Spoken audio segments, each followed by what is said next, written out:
What is something you opted out of that went horribly wrong for those that went through with it?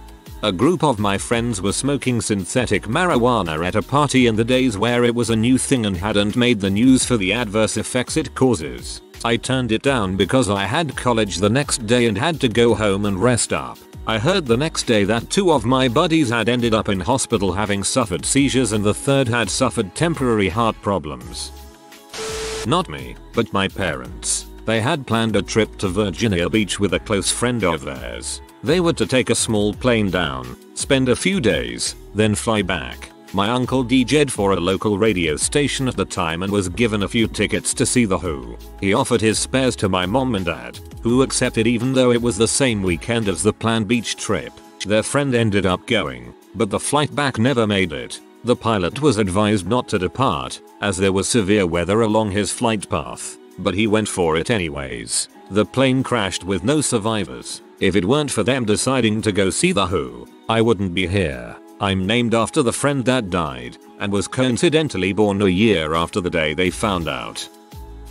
Not me, but back in the early 80s my dad was diagnosed with leukemia. I don't have all details correct, but the gist of it is, him along with several other people with the same affliction were given the choice to undergo the traditional method of treatment involving bone marrow transplants and whatnot, or go through with some kind of new, experimental version of chemotherapy. Out of the group of around 10 people, him and a Catholic priest chose chemo, while the others chose the bone marrow transplants. My father and the priest were the only ones to survive.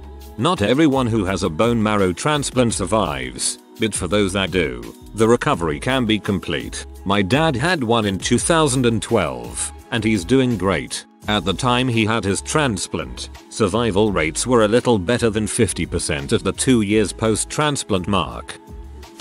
A few years ago, when I was just starting out at my first job out of high school, part-time minutes, wage, the works, my friend came to me with a great idea he had for a living situation. A nearby 5-bedroom house with lots of space that would be great for parties. And it would be super affordable since rent would be split 6 ways. I opted out because I didn't have a car, and there were no buses in the area. My friend really wanted this house, so he kept asking around to any friends of friends that were looking to move. He thought he had gotten a pretty good group of people together, and he only didn't know 2 of the people, so it seemed okay at first. I went over there for parties every now and then, and every time I went there, I heard about something new going wrong. First, one of the guys living there was a quiet, solitary type who wanted out as soon as he realized that he basically moved into a frat house with people he didn't know. The other roommate that was kind of outside of our friend group had a string of emergencies that prevented her from paying rent, which meant that everyone else they had to throw down even more to make ends meet. One of my friends, already starting to get into debt, moved back in with his parents and kept trying to get his money back from everyone else who was in the same situation and didn't have any money to give. After most of the people had left, my friend had to get more friends of friends to live there in order to get through the rest of the lease. There were a lot of people trashing the house on a regular basis, including people that lived there and didn't have jobs, but refused to do any cleaning. And the people who had jobs were working so much to pay for everything that the house just went to crap. Quite literally, they had a very misbehaved dog that shat in the house. After their second set of roommates ended up being total buttholes or having medical issues that forced them to move out, the year-long lease was finally up, and even after spending a week of solid cleaning and fixing things themselves, they still didn't get any of their security deposit back because parts of the house had gotten so jacked up. As I was helping my friends clean the house, they asked me, "Want to move in with us into a 4-bedroom house in the next town over?" I said no politely, and, again, watched things get worse for them all over at their new house. I know how this goes. I was asked by some friends after freshman year of college if I wanted to be the 4th roommate in a house near campus and I said no. It quickly became a party house and God knows how much of their stuff was stolen broken over the course of a year. I was on a small elevator with about 15 other high schoolers, and several more were getting on. We were all headed to a baseball game. I decided I wanted no part of that crush of people and got off. The elevator ended up getting stuck between floors for over an hour and several kids threw up. How does this even happen? I left my friend's 18th birthday party where everyone was already smashed at approximately 7 PM. Came back around 10 and pulled into the alley right in front of the police. Everyone went to jail but me and a very intoxicated friend who was passed out behind a shed and the police didn't see him. Company I worked for, large multinational, relocated the division headquarters from where they had moved me 5 years before to a shithole city. They called it a lateral move, so there would be no pay increase. I took the severance package and negotiated 6 additional months of work to train my replacements. During the 6 months I also got to attend a major user conference on the company expense. Bonus. With 2 months left in my tenure, they announced they were dissolving the division and selling off the resources. Most of my co-workers were left unemployed in a new city with no connections or prospects. I, on the other hand, stopped working on my designated day, a Friday, and started working my next job, for more money, the next Monday, with a nice fat severance check arriving 4 weeks later. On a road trip, everyone stopped at a Sonic and got burgers. I didn't get anything because I didn't want to be too gassy in the car. Everyone got terrible food poisoning, except me. The opposite happened to me a few months back. Everyone got Taco Bell, but I wasn't feeling tacos so I got some Subway instead. I was the only one with terrible food poisoning. It was the worst, because the only toilets available were porta potties. When I was much younger my brother and I carpooled with a friend and his mother to synagogue back when it was required we do so by our parents. One morning in January, both my brother and I woke up with pretty miserable colds so we were able to get out of going that day. Sick as we were both equally ecstatic to be missing something we never enjoyed going to anyway and so instead we spent the morning playing StarCraft and Roller Coaster Tycoon. A few hours later my mother gets a phone call from the father of the friend we carpooled with every Saturday. His mom, driving just him that day, had driven over a patch of black ice on a busy city road and nailed a tree head on. My friend escaped with minor bruises, but his mom was comatose for 3 months. That was a scary what could have been moment in my youth.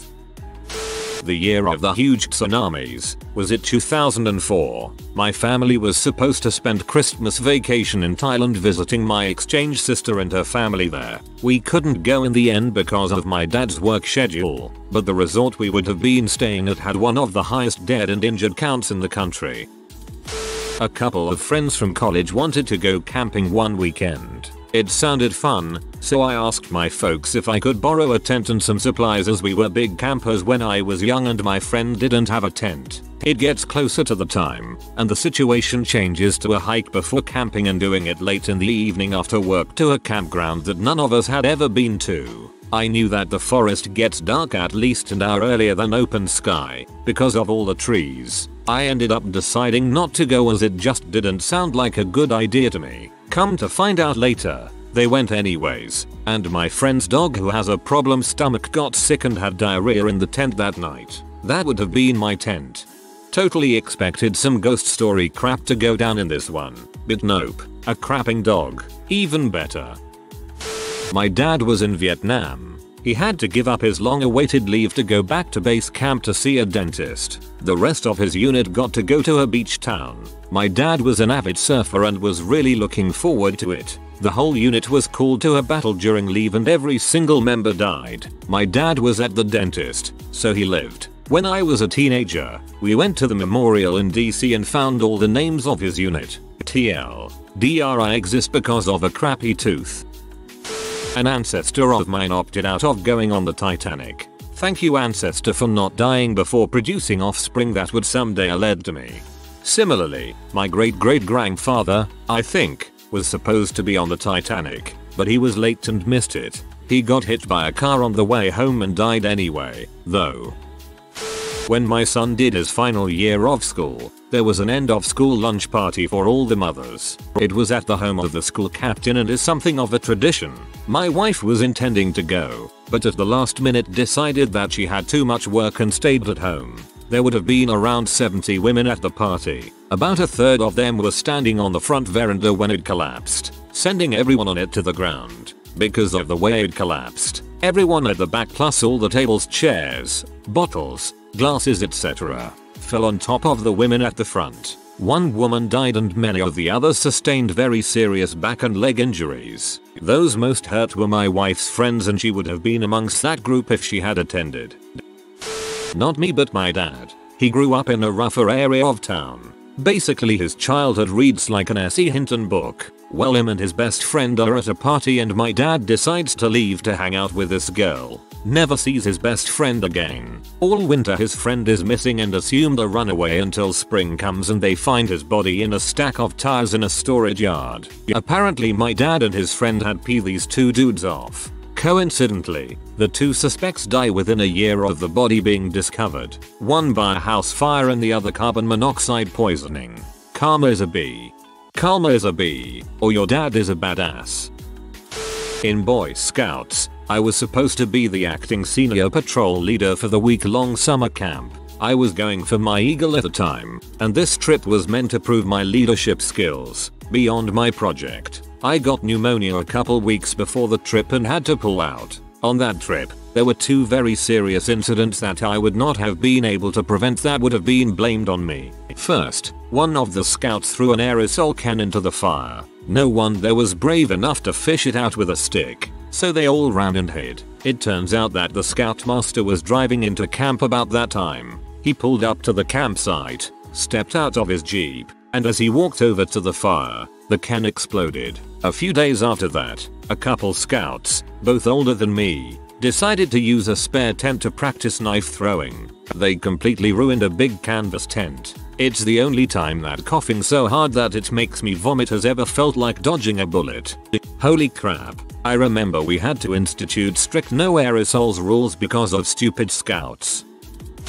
Fatal drunk driving accident. When I was in high school we were dumbasses. One night myself, my friend, and a couple of acquaintances were getting hammered, then decided to go to a party and drink more. Once there, one of the guys tries talking us into going to this chick's house because she is there with her hot friends and no guys were there. The dude had just received his license a month before and was a terrible sober driver. He was so drunk he could barely stand. And I probably would have gone with them anyway because I was an idiot, but I was busy trying to bang this girl at the party and we had just got there, so I didn't want to leave. They ended up driving at high speed down a side street, hit a patch of black ice, and smashed into a tree. 2 dead. The only survivor was the driver. His back was .24. He is now severely mentally handicapped.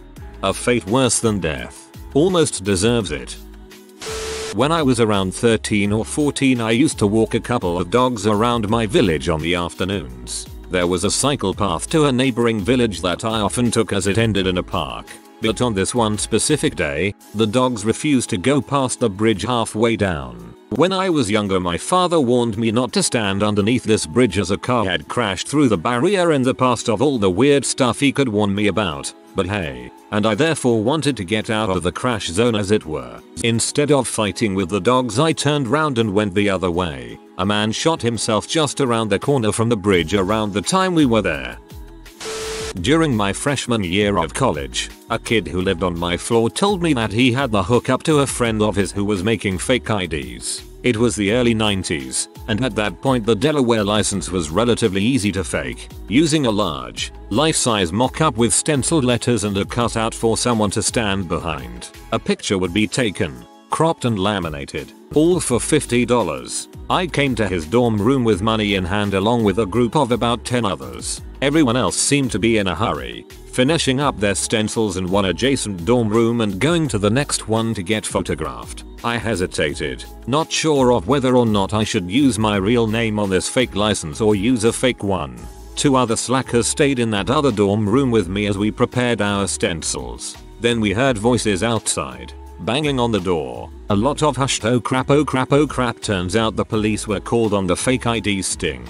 We went silent and cowered on the floor for the next 30 minutes, not answering when the police knocked. When the coast was clear, we hid our stencils in the closet of the dorm room and left one at a time. The 2 who were running the ring were arrested. Everyone else was disciplined by resident life of the university. I got away scot-free, and I got to keep my $50. TLDR. Went to get a fake ID. Didn't get caught because I was a dork who couldn't make decisions.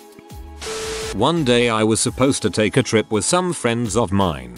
That morning I ended up getting really sick and had to stay home. They ended up being robbed of every penny they had while at a gas station in a city they had never been to, about 100 miles out of town.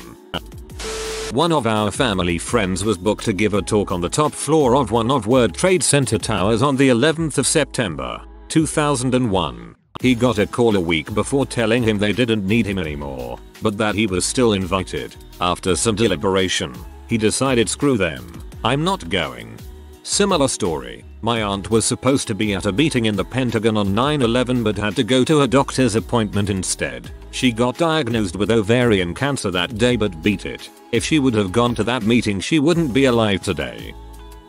I'm very late to this party, but I have a story. In my senior year of high school I had finally worked up the courage to ask out my crush. Amazingly, he accepted and I was thrilled. 2 days later was a Saturday, and we both had all day band practice. The night before, my father asked if I wanted to skip practice and go diving with him and my brother. It was their first dive ever after being certified 2 years prior. I opted out because I wanted to spend time with my new boyfriend. My father drowned that Saturday, and my brother almost did as well. I'll never know if not opting out would have killed me or saved his life. Last year was my first year as a Northeastern student. The Boston Marathon was going on about a mile away and my friend messaged me asking if I was still planning on going to see the finish line with them because it was Patriots Day and we had no class. Fortunately, I was a lazy frick and decided I'd rather take a nap than follow through on my plans with friends. Turns out my friends ended up not going when I decided not to meet up with them. I woke up to the sound of dozens of emergency vehicle sirens driving past. This didn't happen to me, but to a lady I met. She lived in Seattle in the 70s. When she was a teenager, at a local lake, she met this good-looking, smart and super charming guy. They talked for a while, and he asked her if she would have dinner with him that night. She eagerly said yes, but when the guy showed up at her house, her father took one look at him and locked the door, forbidding his daughter from going out with him. She was mortified and furious. She remained resentful until a few months later, when she opened the newspaper and saw the charming guy's smiling face on the front page. It was Ted Bundy. I live in Aurora, CO, and I was planning on going to the showing of The Dark Knight. Not that I opted out, but my car battery died that night and I couldn't drive there. I thank my lucky stars that I was not involved and I'm terrified that I could have possibly died. I can imagine your frustration changing into thankfulness.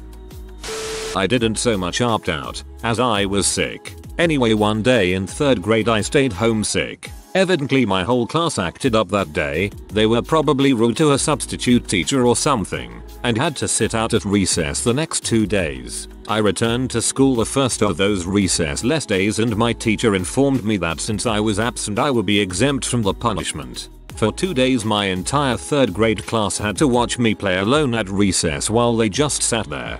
That actually sounds kind of crappy for you. Reading this thread makes me never want to leave my house again. Volunteered for deployment with a couple of friends to do border security in Afghanistan while in the army. Found out 2 days later I was to be a father. Friends talked me out of it and I withdrew. Paperwork didn't go higher up the chain yet. I'm still here. They both were killed. One I looked up to like a big brother and mentor. His was horrendously violent. Unfortunately a UK reporter caught it on camera from the vehicle behind my friends. Sorry to hear that, bud. Opted out of cooking a communal curry while camping. Brought noodles for myself. Everyone called me Noodle Boy, but then someone accidentally dropped hexamine fuel tablets in the communal curry. Insta spoil. Luckily we were in a campsite near a town, rather than wilderness. They were able to pick up new supplies. What did they come back with? Noodles. Ha, ha. I thought that this was going to be a Persona 4 story for a second. Not me, but my father, who was a cop in the 70s, was just issued a bulletproof vest, and to wash these things, he was a cop in Miami. You had to basically shower them on and let them air dry. One day he decides he doesn't want to wear the vest as it's hot as balls. He begins his route to the station and has a feeling that he should wear his vest. Turns around and goes home. When putting on the vest, he hears a call come through about a minute from where he was when he turned around. He begins to respond. 2 other police officers responded before him, but were DOA without their vests on. Dad would have responded first if he didn't go back for his vest. I used to chat up the bike patrol cops when I bartended in downtown Nashville, and there was one cop that had his vest on even in the dead heat of a Nashville summer. His motto was better hot than shot. When I was a kid, my family was supposed to take a bus trip to visit my aunt. My dad had a bad feeling the morning we were supposed to leave, so we cancelled the trip. The bus was on a bridge that got hit by a ship and it went off into the water. I don't remember how many people died, but thank goodness my dad listened to his instinct. Wow, that scene sounds like something straight out of a movie. I didn't opt out in this story. I was told by my section sergeant I wasn't going. But it's in the same vein, so I will share this story. Back in the summer of 2010, I was in Afghanistan during the surge there. One day one of our patrols had found a bunch of IEDs in a village, so they called for EOD to be escorted out to them. Half of my section was mounted and had trucks, so they drove to the base the EOD guys were at and brought them to the outpost I was staying at. At our base they dismounted from the trucks, where my platoon was, then walk with the EOD guys out to the IED location. I was going to be walking out there with them. We were all ready to go, standing by the gate, gear on and weapons and equipment ready, when my section sergeant came up to me and said that he was going in place of my squad leader, and my buddy was going in place of me. This was because he wanted to get some experience on dismounted missions. On the walk to the IED site, my friend stepped on another IED and lost his leg just below his hip. He no longer speaks to me, and has told mutual friends that he blames me for the incident. To clarify some terms in advance, IED equals improvised explosive device, EOD equals explosive ordnance disposal. And to any fellow soldiers reading this who are confused about my wording, I was in a 60mm mortar section, hence having a squad leader and section sergeant. That sucks, since it really wasn't your fault, as others have mentioned. Perhaps he just wanted a scapegoat, since going through that kind of trauma can really mess with your emotions, and make people want to blame something or someone. I hope your mutual friends don't necessarily agree, and that your friend will come around one day. My brother was at the finish line at the Boston Marathon this past year. He left because he was hungry and met my cousin for some tacos. The bombs went off about 20 minutes after. I went to visit my ex's mother one evening. Her mom had been displaced and just recently moved into a new apartment. She was without employment and or support from a significant other and had been surviving off a benefits check from her late husband. She had many children, most of which close to my age, and all of them were involved with drugs or crime to some degree, the only exception being the daughter I was dating at the time. Anyway, this one evening, her youngest daughter and several of her sons were visiting as well. There was also a man there among them whom I had never met before. We'll just call him John. So, we're all standing around and conversing, and John chimes in at some point and asks me if I want to make some money. Instantly taken aback, albeit curious, I heard him out. His offer was that he pay me $300 to pick up a designated U-Haul vehicle and drive it to a specific location to help him move some things. I asked if there were drugs involved or anything legal, and he informed me this was not the case and that it was mostly furniture. I told him I would talk it over with my girlfriend and let him know. Some time passed and he asked me again if I was interested, so I spoke in private with my GF about it. We came to the conclusion that sure, we could use some extra cash, but that it was also incredibly shady. I mean, why would he want me to put a U-Haul in my name, pay for it, and then pay me to drive it? I didn't have to touch any kind of freight, just a pick up and drop off. I passed on the offer. A couple days later we found out what it was actually for. See, her youngest daughter had been dating an older gentleman whom was a business owner. This man had basically been a sugar daddy to her and had been buying her things and giving her cash to be his companion. Her boyfriend found out and got more than a little pee. I guess after some conversation, her boyfriend and a few other guys decided to get some revenge on the older man. They were under the belief that he held a large amount of cash and marijuana at his residence and decided to rob him. Apparently the truck was to be intended for stealing large sums of his property, televisions, other electronics, furniture, etc. Things went south though. The daughter, boyfriend, and 2 friends of the boyfriend ended up killing the man by brutally beating him with a baseball bat and then shooting him in the chest several times. Her mother then received a phone call from the boyfriend telling her to pick up her daughter and get her out of harm's way, or to just vacate the crime scene. This is where things are a little foggy. In the end, all people involved and all the people that knew about it were charged and convicted of murder and or manslaughter. I would have been sitting in jail with them had I chosen to take the $300 drive. Holy fuck. That it's some really serious crap. I can't imagine how odd you'd feel after.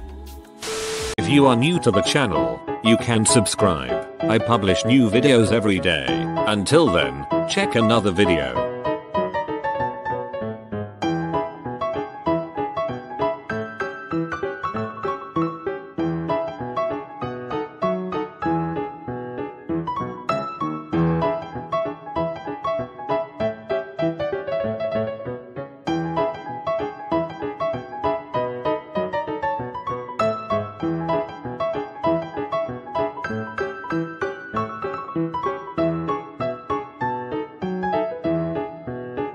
Bye for now.